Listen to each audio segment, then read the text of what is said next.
안녕하세요. 저는 얼마 전 이혼하고 새 출발을 시작한 30대 여성이에요.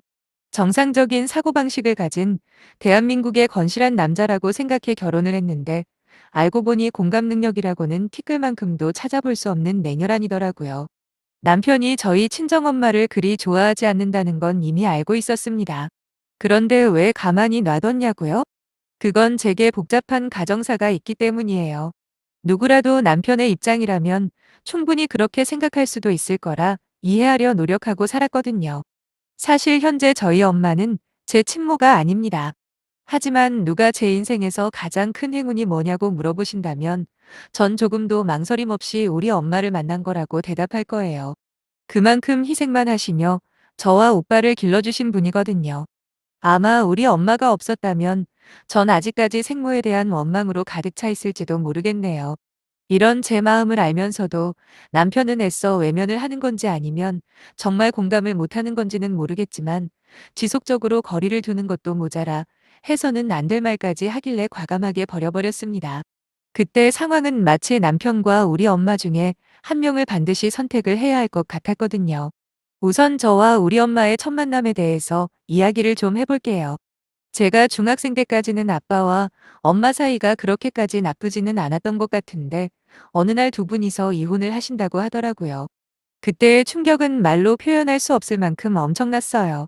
비록 서로 다정한 편까지는 아니었더라도 이혼을 할 만큼 다툼이 잦거나 불화가 있었던 건 아니라 더 놀랐던 것 같아요. 알고 보니 엄마에게 새로운 남자가 생겼다고. 엄마는 저와 오빠를 앉혀놓곤 자식보다 자기 인생이 더 중요하다나 어쨌다나 한참을 자기 위주로 핑계만 늘어놓았는데 결론은 저희를 두고 혼자 그 남자에게 간다는 거였죠. 어느 누가 자기 엄마에게 버림받고 멀쩡할 수가 있겠습니까? 당시 고등학생이었던 오빠나 중학생인 저 또한 마찬가지였어요. 공부는 이미 손 놓은 지 오래고 상황을 이렇게까지 만든 아빠에게까지 원망을 하며 시간을 헛되이 보내고 있던 중 이혼하고 2년 만에 아빠가 재혼을 하신다며 웬 아주머니 한 분을 데리고 왔습니다. 앞으로 엄마라고 부르라는 아빠의 소리에 저와 오빠는 말도 안 된다며 자리를 박차고 나가버렸어요. 하지만 그 나이대에 저희 남매가 갈 데가 어디 있겠어요. 울며 겨자 먹기로 다시 집으로 돌아올 수밖에 없었고 그렇게 저희 4명의 불편한 동거가 시작되었는데 새엄마는 정말 다소곳하고 말도 별로 없는 분이셨습니다. 사실 새엄마라고 불러본 적이 한 번도 없어서 입에 있지는 않지만 그래도 이해하기 쉽게 새엄마라고 호칭을 할게요. 왠지 새엄마라고 부르는 것조차 엄마에게 미안해지네요. 여하튼 오빠와 저의 적대적인 시선과 태도에도 불구하고 새엄마는 저희를 마치 친자식처럼 아끼고 보살펴 주셨어요. 처음엔 꽁꽁 얼어있던 저희의 마음도 어느샌가 새엄마의 헌신적인 노력에 조금씩 녹더라고요.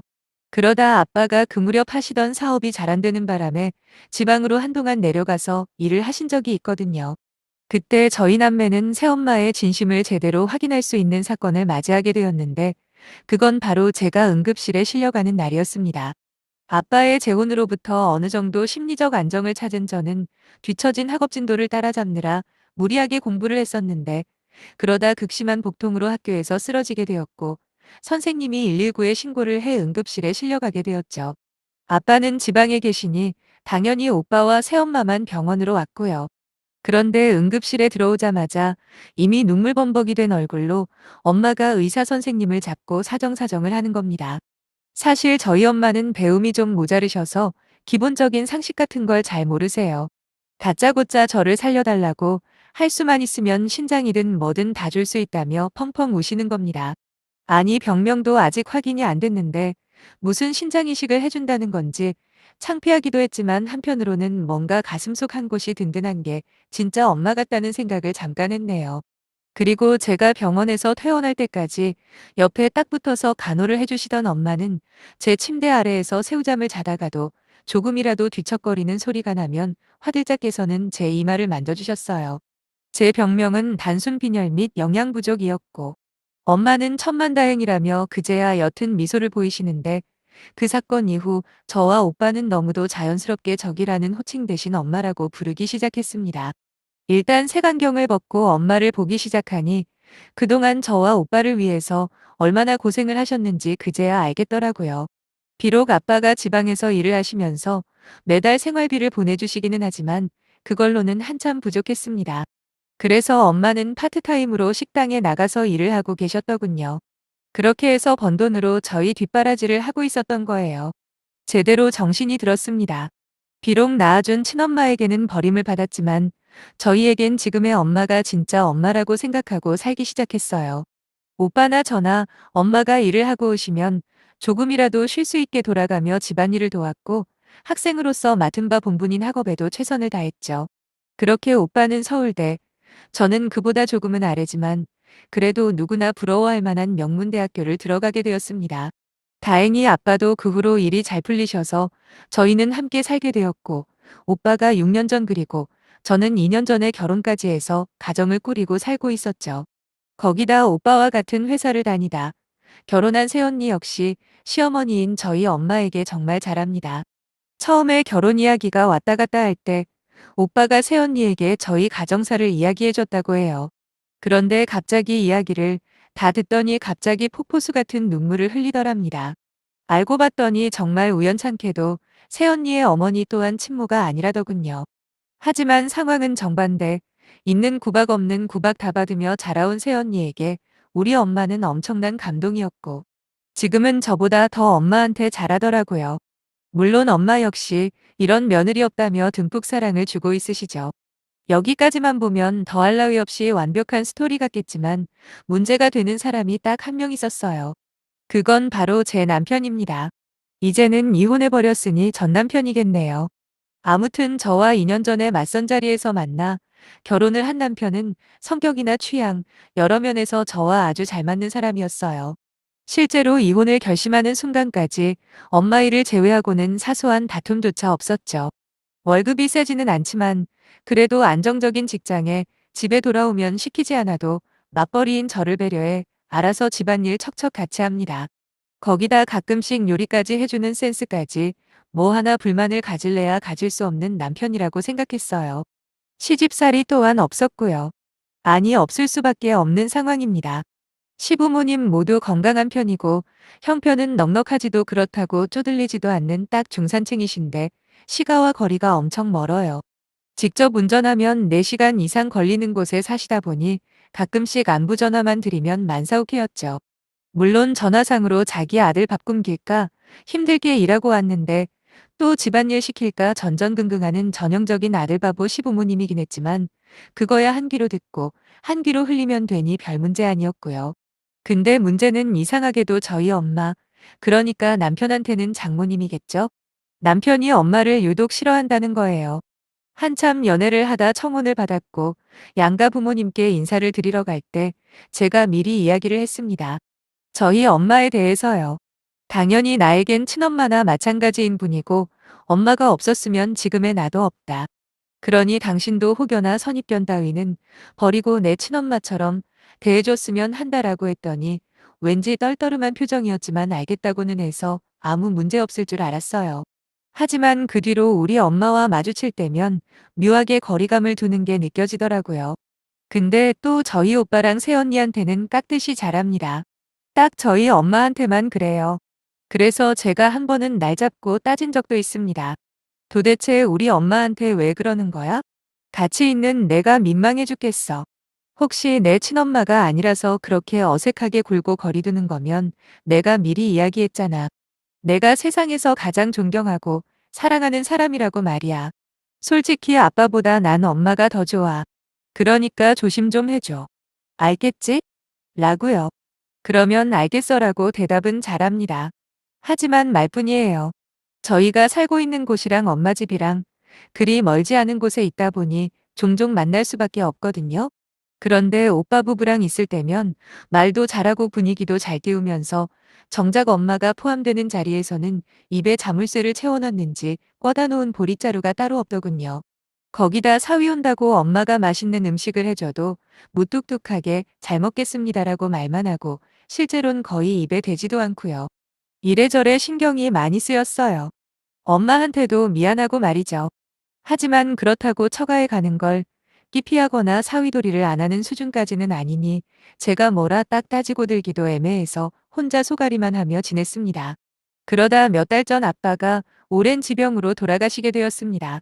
솔직히 말하면 세상이 무너질 만큼 슬프거나 그러지는 않았어요. 아빠와 함께 산 시간들이 그리 많지 않았거든요.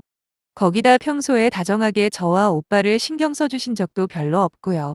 일하는 시간 외에는 늘 밖으로 도시는 분이었습니다. 아마도 그래서 더 엄마와 친밀해진지도 모르겠네요. 물론 자식으로서 아빠를 보낸 마음이 아무렇지도 않았다는 소리는 아니니 오해는 안 하셨으면 좋겠어요. 오빠도 저와 마찬가지라고 하더라고요. 어쨌든 간에 아빠 장례식이 끝나고 저와 오빠는 슬픔에 잠긴 엄마를 위로하느라 바쁘게 보내고 있었는데 남편이 그러는 거예요. 지금 엄마가 살고 있는 집은 어떻게 할 거냐고요. 무슨 말인지 감이 안 왔던 저는 그게 무슨 말이냐 물어봤죠. 그랬더니 이 미친놈이 이제 장인어른 돌아가셨으니 그 집은 형님과 당신 거 아니냐 그러는 겁니다. 거기다 장인어른 보험금이랑 자녀 재산도 정리를 빨리 해야지.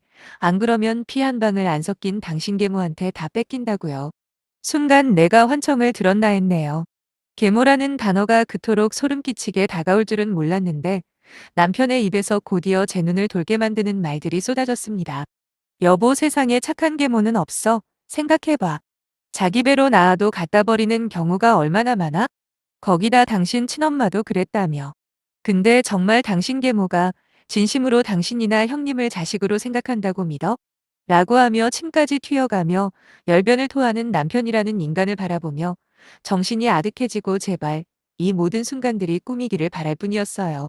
내가 평생 함께 하려고 선택한 남자가 이 정도로 쓰레기 자식이었다는 게 믿기지가 않더군요.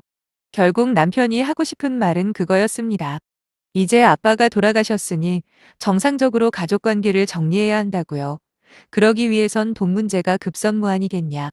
전부 다 정리해서 오빠랑 저랑 나눠 가지라는 겁니다. 그리고 그동안 키운 노력은 있으니까 작은 전세 하나 얻어주고 마무리하라고 말을 하는데 저도 모르게 남편의 뺨을 때려버렸습니다. 하고 싶은 말은 너무 많은데 너무 기가 막혀 한마디도 안 나오더라고요. 그저 눈물만 흘리며 곧장 엄마 집으로 향했죠. 다늦은 저녁에 혼자서 찾아온 딸을 보자마자 엄마는 버선발로 뛰어나와 저를 안아주셨고 아무 말도 묻지 않으시더군요. 어느 정도 진정을 한 제가 엄마 손을 잡으며 전부 다 말씀드렸어요. 전 솔직히 엄마가 남편을 욕하며 화를 내실 거라 확신을 하고 있었습니다만 엄마는 괜히 당신 때문에 싸우리를 만들었다며 오히려 저한테 미안하다고 말씀을 하시는 겁니다. 바로 그 순간 전 제가 어떻게 대처해야 할지 명확하게 깨달았어요. 제가 끝까지 지켜야 할 사람이 누군지 말이에요. 당장 오빠한테 전화를 걸어 불렀고 오빠에게도 이 모든 사실을 말했습니다. 그리고 남편과 이혼하겠다고 했죠. 오빠는 한참을 아무 말도 안 하고 끓어오르는 분노를 삭히고 있더군요. 아마 마음으로는 벌써 남편한테 쫓아가서 죽을 만큼 패고 싶었겠죠. 하지만 제 이혼 과정에 조금이라도 불리하게 작용할까 싶어 참는 듯 보였는데 그때 남편에게 전화가 왔어요. 바로 집 앞이니 잠시 나와서 이야기 좀 하자더군요. 아마도 오빠가 와 있는 건 까맣게 몰랐나 봐요. 그러니 그딴 말을 하고도 당당하게 엄마 집까지 찾아왔겠죠. 옆에 있던 오빠가 저와 남편의 통화 내용을 들었는지 제 손을 끌고 집 밖으로 나갔고 거기서 기다리고 있던 남편을 발견하자마자 달려가서는 멱살부터 잡더라고요. 저희 오빠가 해병대 출신인데다 한번 욱하면 엄마 외에는 아무도 못 말리는 다혈질이거든요. 오빠는 남편의 멱살을 잡고 미친 듯이 앞뒤로 흔들며 입에 담지도 못할 상욕을 퍼부어줬어요. 그리고 이혼이 마무리될 때까지 눈에 띄면 죽여버린다고. 농담하는 거 아니라고 자기 살인자 만들고 싶으면 언제든지 찾아오라는 말을 끝으로 내쫓아버렸습니다. 오빠한테 얼마나 놀랐는지 엉덩방아까지 찌으며 내빼는 그 모습이 얼마나 등신 같던지요. 변호사도 오빠가 구해줘서 수월하게 이혼 마무리했습니다. 법적으로는 특별한 귀책 사유가 양쪽 모두 있다고 보기가 애매하다고 하더군요. 그래서 재산 분할도 반반 나눠서 끝냈고요. 진짜 웃긴 건 마지막에 마지막까지도 지가 한 말에 대해서 사과 한 번 안 하더라고요. 차라리 잘된 일인지도 모르겠네요. 어설프게 미안하다고 말하면서 매달렸다면 그것도 그건 나름대로 골치 아픈 일이었을 테니까요. 지금도 남편의 말이 귓가에 맴돕니다. 세상에 착한 계모는 없다는 그 말이요. 어찌 보면 그만큼 우리 엄마가 대단한 사람이라 해석하고 지금보다 훨씬 더 잘하고 살려고요. 결혼은 한번 해봤으니 앞으로는 생각 없네요. 그냥 오빠 새언니, 그리고 선물처럼 제게 온 우리 엄마와 이대로 쭉 행복하게 사는 게 목표예요. 부디 엄마와 오래오래 행복하게 살 수 있게 화이팅 한번 외쳐주시면 감사하겠습니다. 그럼 안녕히 계세요.